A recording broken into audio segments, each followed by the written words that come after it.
turn it over to Leon for nominations. So we are having, everyone's been, reappointed or appointed, so we have nominations for the board, for the different officers. So do we have any nominations for chairman? I nominate Lillian Hall. Second.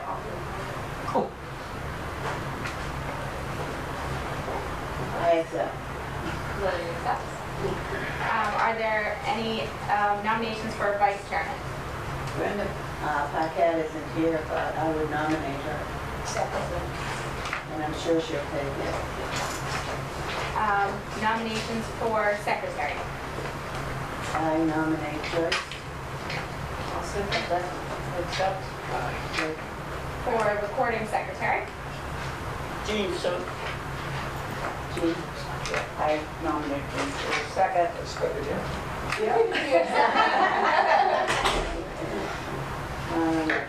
And since there's no opposition, there's the board. Thank you. Now we'll have roll call, and I would like to introduce Julie, town manager, and Ed Casanova are here, and we are going to be filmed today, and we have a new member. You want to state your name? Sure. Carrie Sheever. Carrie Sheever. I wasn't sure on the pronunciation. I wasn't sure when I first met him either. It's fine. Okay. Thank you. Now, we'll have roll call. Doris Wazalowski. Joyce Plant. James Hughes. Bob Rowe. Mary Clark. Carrie Sheever. Jim Jacobson. Ed Casanova. Lillian Halpin. Thank you. We will now have a general discussion of guidelines for the COA members, Julie Jacobson and Ed Casanovich. Yes, and we'll chime in together. But first of all, regarding the televised meetings, I just wanted to bring this up. The Board of Selectmen a couple of years ago took a vote that they wanted as many meetings as possibly could be televised in town, to be televised, so people who can't get to meetings can see it at home.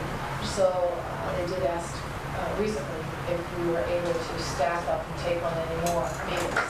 So we are doing our best to do that. This one was a little bit easier one to take on because it was during the day, a lot of times at night. A lot of meetings going on, sometimes there was only so many people to do the taping. So again, this goes back, I say probably 3 years ago, where the board took a vote to try to have as many board and commission meetings as possible televised for the residents and to see what's going on. A lot of people can't quite get to the meetings, but they're really interested. So that's why we're taking them over here. And I believe as long as it can be coordinated with Auburn Community Television, they'll probably be coming to all the meetings. So, to move on, Ed and I are here. Ed is the assistant town manager and CFO. And we recently had a meeting with Brenda and Lily. And we thought that the meeting, it was a valuable meeting, it was positive, and we thought that it would be worth coming here to the Council on Aging and sharing some of the things that we shared with Lillian at the time, Brenda. We had a similar meeting, most recently with the Board of Trustees at the library.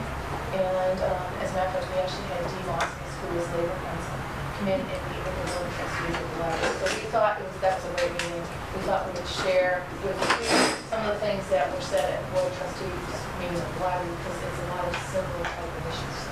So, in moving forward, some of the things that were said at that meeting, Ed and I were saying during the annual Board of Commission training that we hold in the fall, that we thought maybe we would add a component to it related to the Labor Council. Because we have Board of Commission training for those of you who are new to this. We offer it once a year for our Hennigan Council. And we talk about government rules, open meeting law, and conflict of interest. And we think that maybe in one of some of the questions that we've been asked recently as various commissioning members and trustees, that it might make sense to have a component talking about the Labor Council. So just to reiterate, there's the Council on Aging. First of all, we want to thank you for your service to the Council on Aging. It's really important committee to be around, and we really value your advice and input. the Council on Aging, as well as any of the boards and commissions in town, our policy, most of them are policy making, some of them are regulatory. An example of the regulatory would be the planning board, the Conservation Commission, the board of selectmen, because they do their responsibility. Others are advisory, meaning they look at policy issues. So the day-to-day operations of the town, and the day-to-day operations of the senior center, the library, town hall, that by charter, by town charter, falls under the town manager, and therefore falls under department heads within the town administration. The management and handling of all personnel matters falls under the town manager. And again, can be delegated to the department heads as required, to the directors of the departments. But where there may be a concern sometimes is the town manager and the director together handle personnel matters, but we're not allowed to tell people that we're handling personnel matters. And it puts us in an awkward position too, because if you think there's a personnel matter that's not being addressed, it is or has been addressed, but we can't give you the results of that because there are privacy laws with regards to employees, and there are processes that need to be followed. So we have to be really careful not to be reported publicly on any conversations that we have with employees or actions that we took or anything like that. And we don't want it to appear that it means it's not being addressed. It means under the law we can't get involved.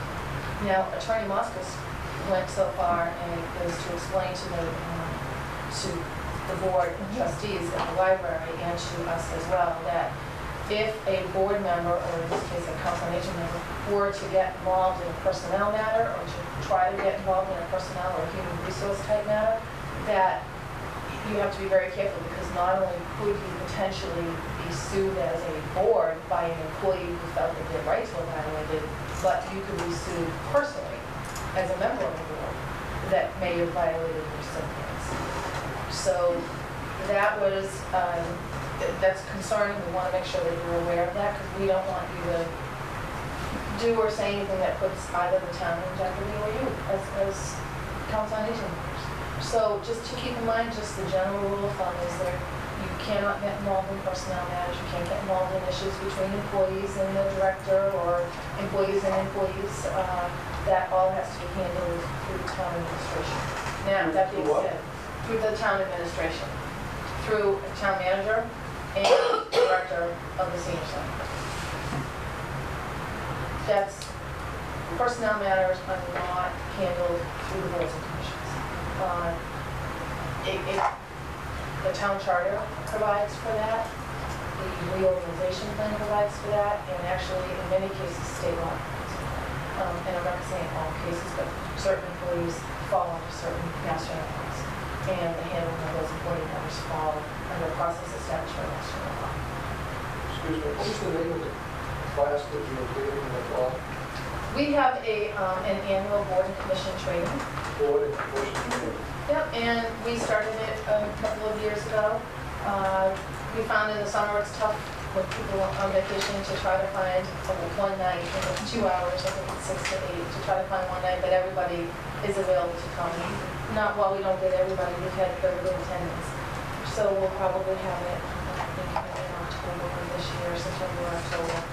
And that is for all board and commission members, whether they're new or they've been on it for years, because laws change all the time. We're constantly trying to keep up with it. As board and commission members, under Mass General Law, technically, you're considered a municipal employee for the purposes of conflict of interest laws and open meeting laws. That's it.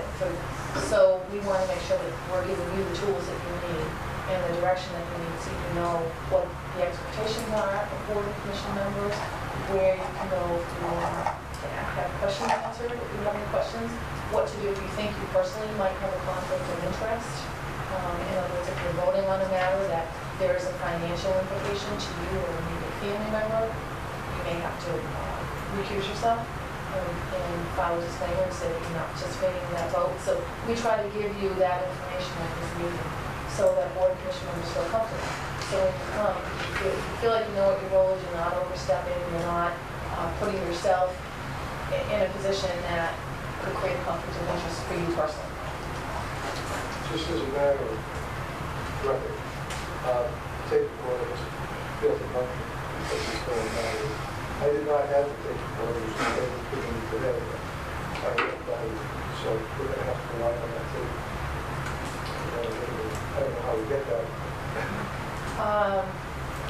Basically, what happens, and they, Bob Hennigan, attorney Hennigan, will tell people who's going, and many of you are looking around, many of you will come to this board and commission training before, so you probably read this, but at the beginning of every meeting, the chair, whoever the chair is, should say, is anybody, this meeting is being taped, now that the meeting's being taped, Lillian as the chair could say, this meeting is being taped, is anybody else here or in the audience taping this meeting? Because people who are taping the meeting are supposed to publicly announce that they are taping. So if the meeting is ever being taped, you're supposed to know it's being taped. People aren't supposed to tape a meeting without telling you that they're taping the meeting. Similar to a phone call, you're supposed to tape a phone call and tell us you're taping it. But this being a public meeting, the chair would announce this meeting's being taped, this meeting's being televised, and you're then going to record the meeting. And it's, if someone is, just say, yes, I am. I don't believe you need to say what the purpose is. There are reporters that come and will tape it. People tape it because it's easy to take the minutes after, so they keep a record of it on the tape. So basically, that's just a piece of it to be mentioned. You can write the statement out, and every meeting you can say that statement. If you look at the Board of Selectmen meeting, at every meeting, that's the first statement that's read. This meeting is being taped, is anybody here taking it? And sometimes we have someone who just raises their hand and, a reporter. So that's really the standard procedure for that. But for purposes of operations and personnel matters, we just wanted to make sure everyone is clear that the boards and commissions can't get involved in personnel matters and operation, meaning the day-to-day operations. But in this case, the Board of Council on Aging is policy center. There's so many areas that we could give advice and recommendations on. You could look at some of the programs, and I know we talked about this years ago, so some of you have probably heard this, but you could do an evaluation of some of the programs or ask the director to do an evaluation of the programs, and then you could look at that evaluation and as a council, look at what the responses are and say, this program really isn't getting the attendance we want to get. There's not a lot of people who are interested in this, but maybe we need more educational programs, maybe we need more recreational programs. So you could look and see what are the needs of the senior population in this community, and going beyond the senior center. The Council on Aging really has a broader role. It is to represent and to bring back to the administration what the needs are of the senior population in Auburn, whether they come to the center or not. There are many who cannot come to the center. So what are some of the needs in our community that we need to meet? And how do we reach out and find what those needs are? And that's where the Council on Aging can really play an enormous role and be critical to the process here by advising the town administration on where you see the needs of the town administration can then look at it and say, how could we budget to add an extra program? What can we do to get the staffing support to be able to offer X to the community, to the senior community that they need? So it's really, and I met with Carrie recently because I interviewed her before I appointed her to the committee, and we talked about what is the role of Council on Aging and how can they be involved and how can we best help the town. And it really is that it's being the eyes and ears of the senior community, not just those who are here at the center, but all over town. Are there areas that we need help? Do we need to bring services to the seniors? Do we need to offer services here and make sure that we can get them here? One of the things that we're doing as a result of that is this orderly, like the Bookmobile Library, where the library is now going to come here on Tuesday. It's to bring a service here to the senior population that they didn't have before. Maybe they're not comfortable going to the library, maybe it's too much for them to get there, but yeah, they're here. So we're just trying to bring services to the senior population. So that's where the Council on Aging can really be an enormous help for us. Anything on that personally? Actually, all the items I had listed you touched on. I guess to emphasize what's most important, what to take away from this meeting is, I think what Julie stated earlier, the board is basically policy driven, advisory. They can't get involved in the day-to-day operations of the senior center. And they can't get involved in personnel or any other issues, because that's where, as Dean Oscar indicated, as an individual member, Sue can be brought against not only the town, but the individual member if they should get involved in matters that lead to a termination or something of that nature. Sue can be brought upon by an employee of the town in matters that the board can get involved. So I think the training going forward is important for the members to attend these fall meetings. So if you have any questions, they can be asked directly of Labor Council. If there are areas, if there are gray areas that you need further clarification. So in summary, I think that's important to remember to take away from this meeting. Have a date on that? We don't have the date yet. Yeah, we're gonna work with town council on it. Previously, we held it in November, and we were thinking maybe backing up a little bit to maybe have it in September, October, but we need to find out. It's generally done on a Wednesday evening, 6 to 8 at town hall. I think we televised it last year, so those who couldn't make it, could actually see and hear. Because there is a lot to it. I was looking around, I see some of you there last year. There's even questions on what you can do for fundraising, what you cannot do for fundraising, how you can't be a member of one group raising funds and at the same time be a member of another board or commission that's actually asking for those funds and conflict. So there were a lot of questions. It's a great opportunity to ask town council a personal question about something or just a generic question. Another thing, through the chair, that had come up to our attention recently when we were living, and Ed and I met with Brenda, was this so-called incident report. So just to be clear, early on, the town, and this goes back years, the town had a form for incident reports. And primarily, that was for insurance purposes. I'm not going to say completely, but primarily. So should somebody come into a town property, whether it's here or the town hall, and either fall or get hurt, or hopefully we never have somebody fell, and it's a report to make sure that we have in writing the date of the incident, what happened with the incident, and then if there are any further medical issues and insurance issues down the road, we have a report. That was the intent of the incident report. We recently met with the prior chair of the Council on Aging, and Cheryl and myself and Eddie, and we talked about the use of an incident report maybe a little bit further than just injury related, but an incident report for some egregious incident that we may want to make sure that we have in our file. And that primarily would be an incident report. Let's say somebody had a bad experience with an employee, or there was an issue with a potential visitor to the center that was consistently causing a problem. And none of this has happened, but we were just trying to think ahead of what could be scenarios we could do that. So if there is an incident report that is to be filed, just to be clear, an incident report would have to be filled out by the person who's actually involved in the incident. You can't have an incident report filled out by someone who wasn't there or who didn't witness it. So it would have to be somebody who actually witnessed the incident or was a participant or party to the incident. So the director could not fill out an incident report for anybody that she did not see or witness or participate in. That's not an incident report. That would not be an incident report. That would be a third-party report on something that she was told. That's not an incident report. Legally, that has no rights to it. So an incident report, if anyone here is involved in something, and it has anything to do with either an employee or the facility or the building, an incident report will be filled out by the person who was directly impacted by it. You know, if something fell on you and you hurt yourself, even if you said you're fine and everything's okay, we recommend you fill it out in. Because maybe 2 weeks from now, something's wrong and you have to go to the doctor. So that's what an incident report would be used for. The question then came up, and it's a good question.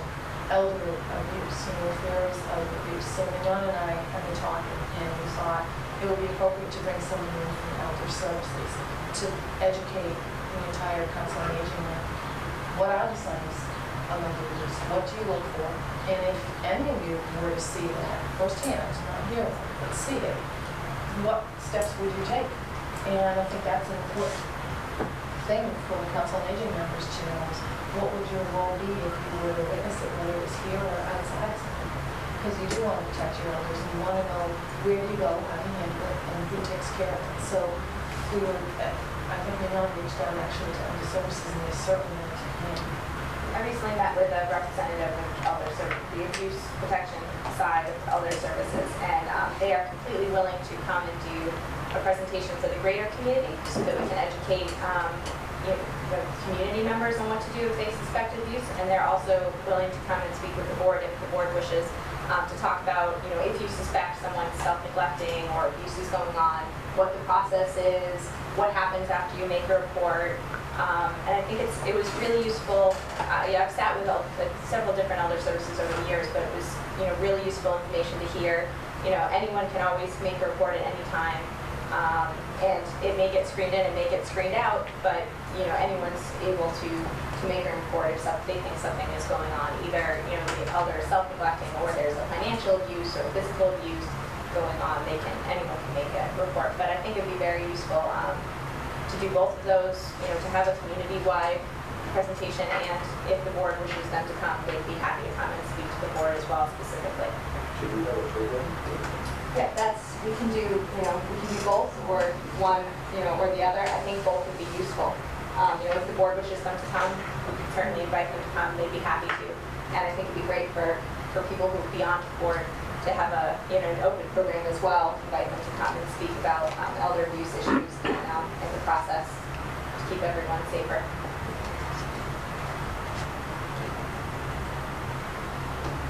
Also, with regard to the council on aging, we've talked about it before, but at some point, if the council on aging could take on, it would be nice to have some type of a strategic plan or a vision statement or a direction of where you want to see, as a town, where you want to see the council on aging and the senior center and our elder affairs division, which again goes beyond just this physical building. Where do you want to see us in the future? What are the needs that, first of all, what are the needs that are identified in this community? And then start to look at a plan on how we want to meet those needs. We're going to have more programs here. We're going to have programs off-site, perhaps at some of the elder housing facilities where people actually could still participate in the program but couldn't get here. So just looking at the broader vision of what can we do to help the seniors in this community. And that's where the council on aging is critical to do that. I know there is a program help me better than I am. I'm not sure if you were here last year when it was run. It's run once a year by the state, and it's for council on aging members. And I know, Cheryl, did you attend? I think it was, they call it a grant training, but there also is the council on aging and training for council on aging, right? Yeah, they offer, the state A couple times a year. offers board training. And I know the prior chair was on to it, was a great training. Somebody else did too. I think someone else went too. Sure. Yeah. Last year, the former chair, Ann Joan, who's not here today, and I attended one in the fall. But they're very useful, and you learn lots of new things every time. I attended one with Marie, was the director talking. Yeah. Yeah. They're wonderful programs, they're more specific to council on aging, and what Ed and I tend to talk about is more generic for all boards and commission members. But this is really, it's a great program that they offer. So there are resources there, and we're just grateful that you serve on the council on aging, and we want to make sure that you know there are resources to help you, whether it be training programs, our own internal training.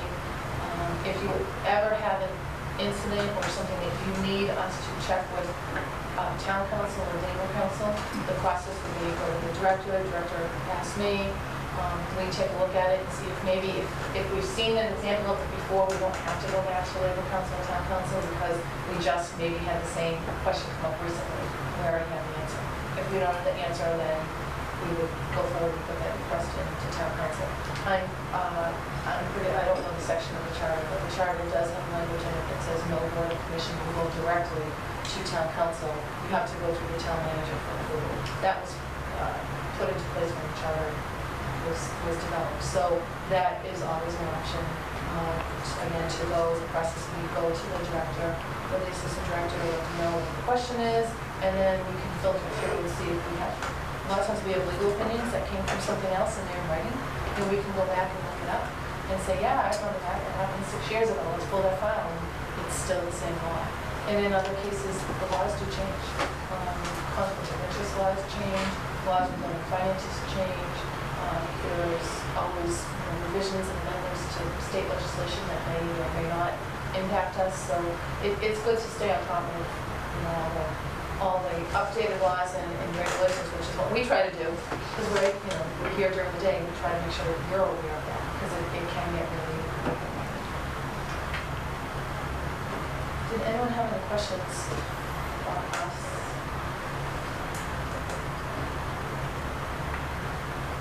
No questions?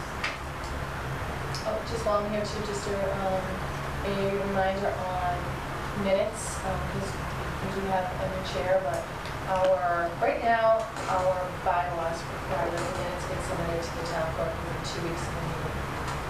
We understand that that's very difficult, because many times it takes a while to get the minutes done.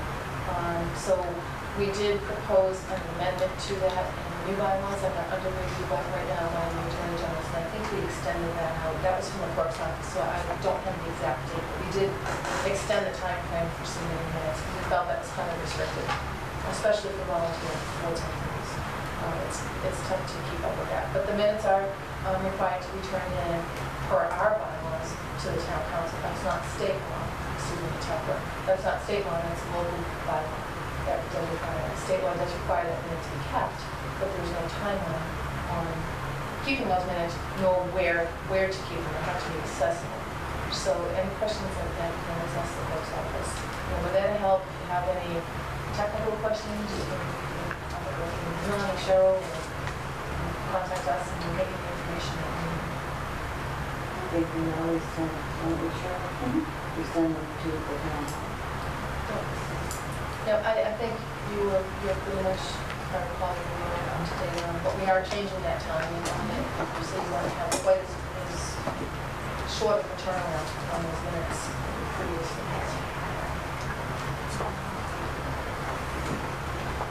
We just can't make it up from serving. It's an important one. I know while the day-to-day operations fall on the director, just making recommendations on what you see works or doesn't work, but working with the director to try to come up with programs and events that people want to have, people want to attend. In many cases, it's going to be trial and error. You're going to try a new program and you might not have a good turnout person. And maybe you need to advertise it more, it takes a while to catch on. So if it's something worth keeping, keep trying it, see if you can get more people. If it's something that really didn't work, then make a recommendation to put our resources somewhere else.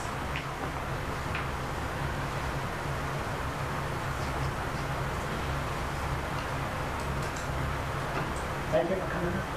Thanks for having us. Always a pleasure. And I think you have a full council now, right? I believe you have all seats filled. No vacancies right now? No vacancies. The sheets of Connie's place. Okay, we. Thank you. Thank you. Thanks.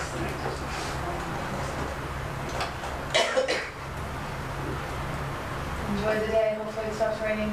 Yep. That's right, thanks.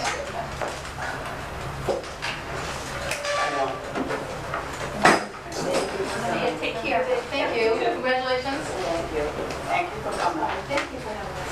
Nice to see the lunch. Thank you. Yeah. I'll get that after. Okay.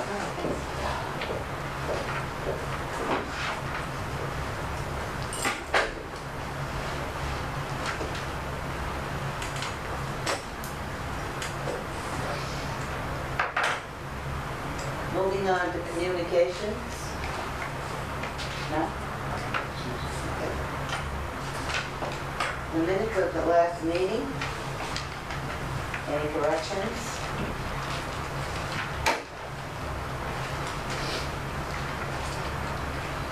Did everybody get a chance to read it? I have just, the generator on the second page is not yet working, the new Okay. generator. It's still in the process.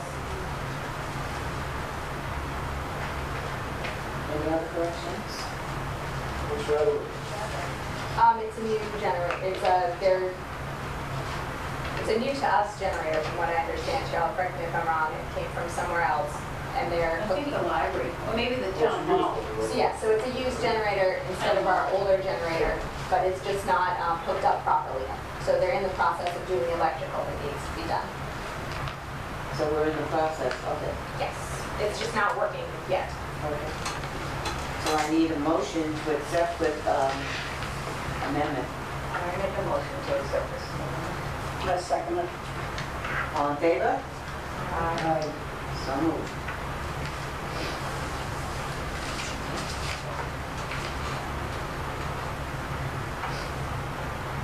Director's report. You all have a copy of the budget, which is, so we just ended FY15, and now we'll be moving into the FY16 budget. So these are the final numbers of the FY15 budget. Is there any questions I can answer?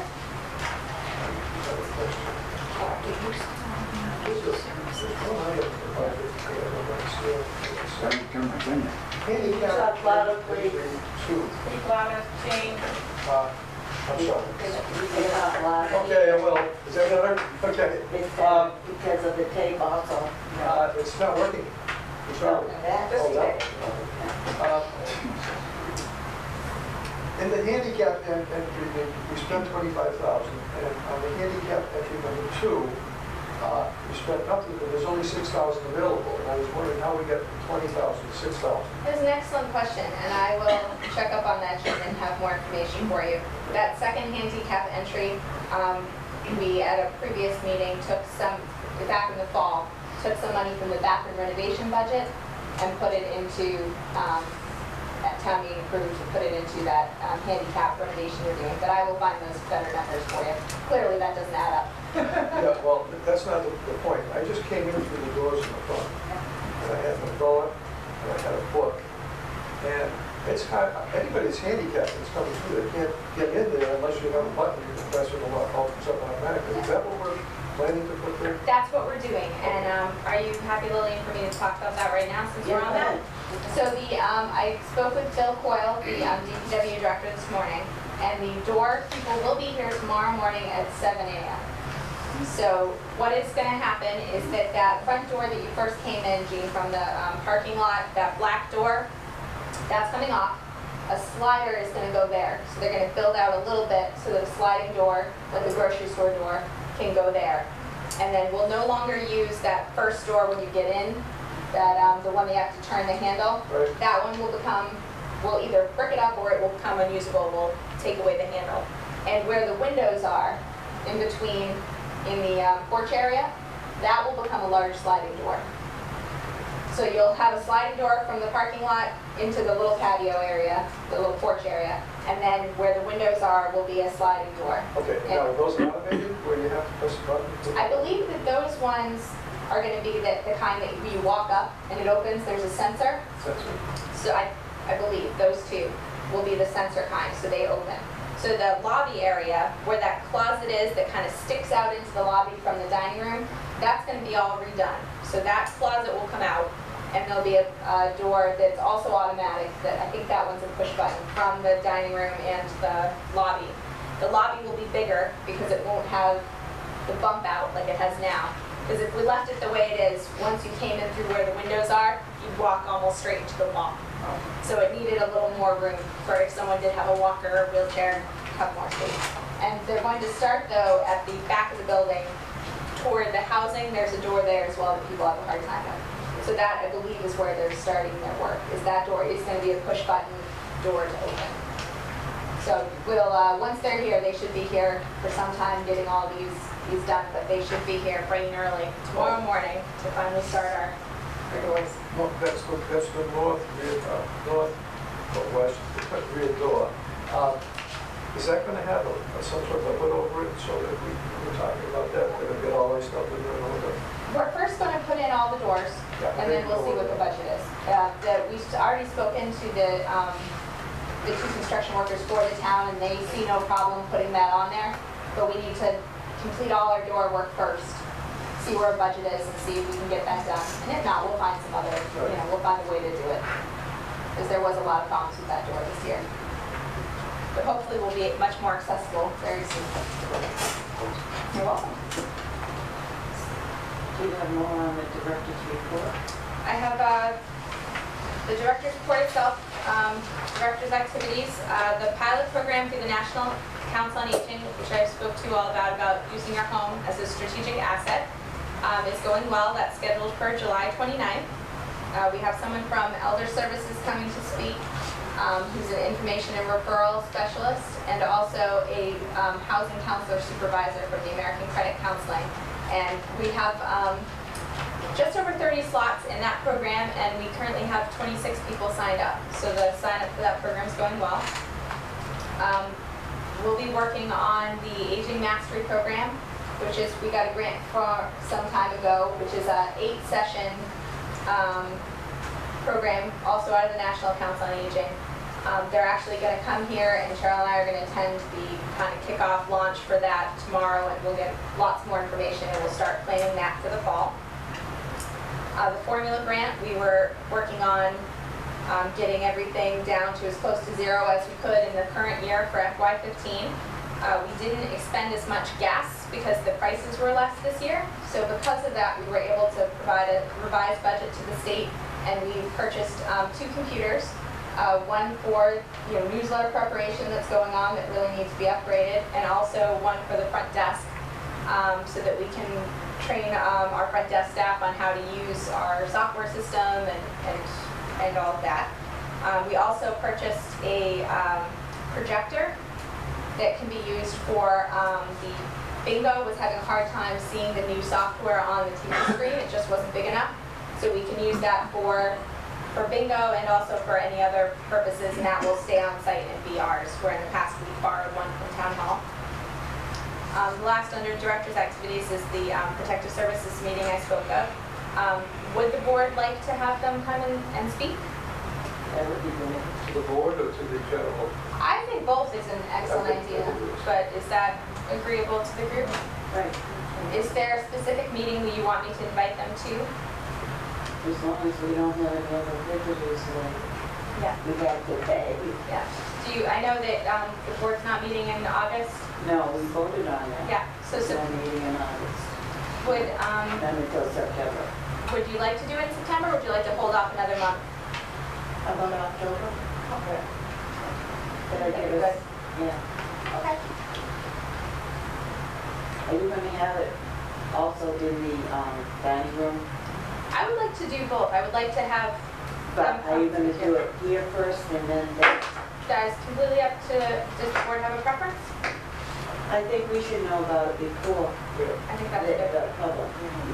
You want to give it a few days? Right. Or you want to do it on the same day?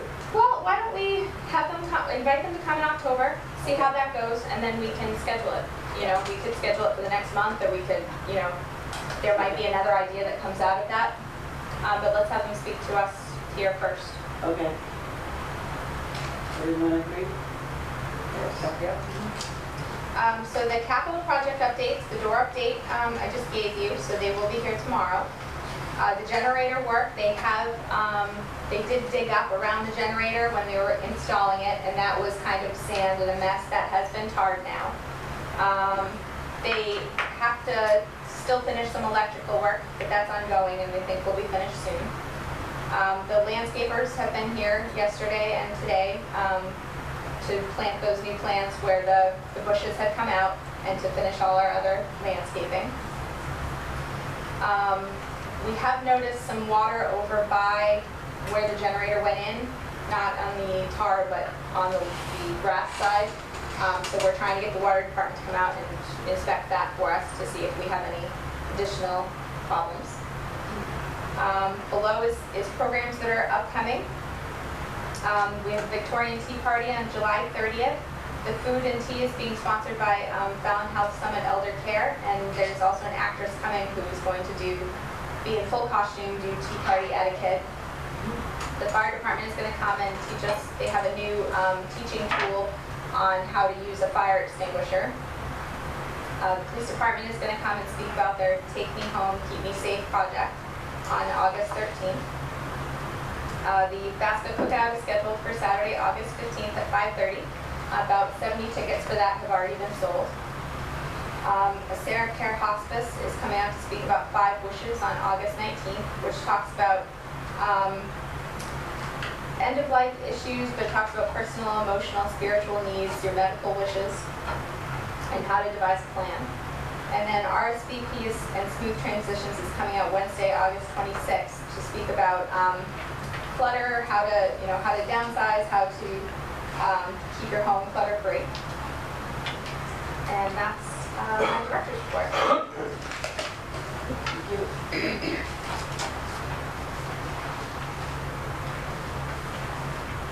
Monthly program review. The monthly program review I have here for you. We had, I have information on the rebounding workshop, the manicure mania, and, just grab one so I can make sure I have one. The rebounding workshop was a woman named Joanne who's worked in the fitness industry for over 30 years, and they look like mini trampolines, but they're actually called rebounders, and it works for your circulatory system, I believe.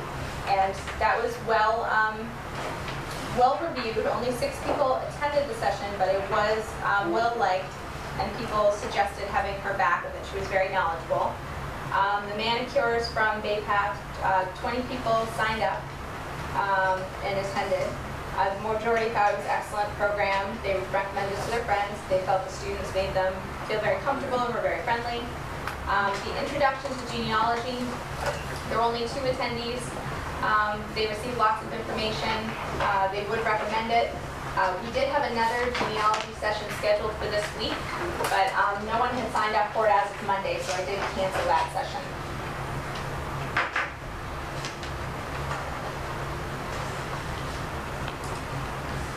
But I really enjoy the evaluations that you all suggested that we've been doing. It's really nice to see that feedback in black and white, and it really can help us tailor what's working and what's not. I think it's a really nice addition. Other concerns? On the last meeting, there was something about a contact sheet. What was a contact sheet? I think that was under our old business. It had been brought up for several meetings about a contact sheet of people's information on the board to share with each other, I think that was tabled. Oh, okay. Yeah, I think it was decided to be removed, if I remember. Right. Okay. Work group reports. None? Newsletter, Bob. The August issue is going very well. It's almost complete. Mignon and I are waiting for the front page to be completed because we want to feature the handicap doors when they're supposed to be installing it, so we can take some pictures and feature that on the front page. But basically, it's and then I'm going to be starting the September issue, and I'm going to be going on vacation the first week of August. That's why we canceled August meeting. Everything's going well. I'd like to thank the writers, and Lillian, she gets me her stuff in promptly, and Richard and Lynn get all their stuff into me, and Patty writes her articles way ahead of me, so it really helps me, because in the end, it gets crunch time, and to get it back from the printers, and it just came a day before when the people are already asking for it, and we haven't arrived yet, so anything you can do to help me is appreciated. Can you just put a little blurb, congratulations to the newly elected officers for this coming year? Sure. Thank you. Old business. Do you want candidates for mention?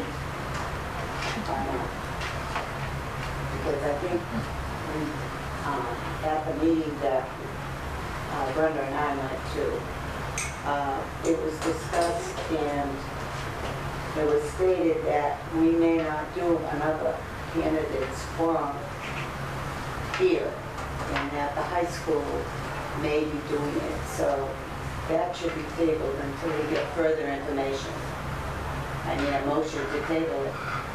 I make a motion to table it. Second it. Second it? I do. All in favor?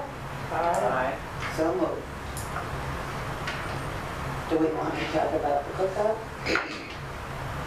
Anybody have any information on it? Just that there's how many people signed up? I think there's around 70 signed up already, and we just put the tickets on sale July 1st, so that's pretty much on that. No? Since this is going to be the last meeting, do you have a committee for that? The FASCA is handling the bingo session. I'll be on site the day. Cheryl's made all the arrangements with the caterer. So I think it's going well. And, anyone wants to help, please reach out to me and we'll figure it out. But I think it's in good order. We've checked the grill, to make sure that the caterer is happy with that. And I think we're going well. Thank you. New business?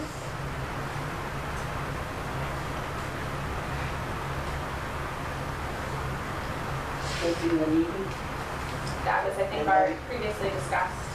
I know the service board, We received a letter that was addressed to me, but it was really for the council from Elder Services.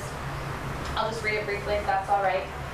It says, Elder Services of Worcester Area, Inc. seeking nominations from councils on aging for individuals to serve on the board of directors. Any new individuals nominated must have an orientation meeting at Elder Services prior to formally being nominated. Members to our board of directors will be elected at our annual meeting in October. Each ASAP home care is required to have at least 51% of their board of directors representing councils on aging. ASAPs are also required to have 51% of their board be 60 years of age or older. Their continued goal is to seek diverse representation of the board. Therefore, they are requesting our assistance should any vacancies occur. Please suggest an individual who may have an interest in our work. Expertise in the following areas is most helpful: finance or personnel. Also, minority representation will assist us in meeting the needs of our clients. The board of directors usually meets noon every third Tuesday of the month, except July and August. Board members usually serve on one committee of the board. If you have any questions about the board of directors, please call them and the phone number. Our current representatives are eligible to serve another term, and it asks us to please respond by September 10th about the council's wishes. So the current representatives are Wayne Page and Brenda Paquette. I have spoken with Brenda. She's happy to continue. I don't know Wayne's preference. Wayne, are you going to Yes. stay on? Thank you. Okay.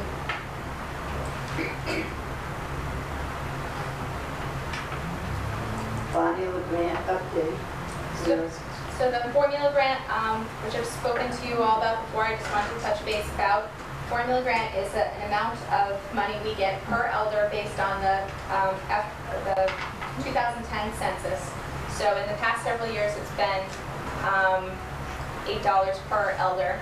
It is still looking promising that it's going to go to $9 per elder, which will, for us, mean an additional just under $4,000 to our formula grant budget. So we'll be working on that in the next few weeks, and that's due into the state on August 12th. Do you have any comments? How is that based on? Is that based on the number of members you have recorded? No, it's based on the, I believe it's the federal census is done every 10 years on the elders that were in your community that year. So for us, we have 3987, I believe, is the number that was on that census. And it doesn't get updated again, the number of elders, until that 2020 census. So it's wonderful that we're able to get an increase, because we all know there's more seniors in town now than there was at that point. But that's what they go by. Kind of dumb doing that. They should be What every was the only 2 days? So August 12th is the date that it needs to be postmarked into the state. No, that's not when they did the census. Oh, It is 2010. a long time. It is. So our current formula grant that we just finished finished up was $31,896. And so the future one now, within the $9 per elder, should be $35,883. So it's, hopefully that passes through all the channels it needs to, and that will be a great thing. Do you have any other announcements? Yep. Except for the fact we're not going to meet until September 8th. That's important. Please write it down. Miscellaneous. Anything? Citizens' comments. Couple things. One, you guys voted to put citizens' comment on the beginning and the end. Yeah.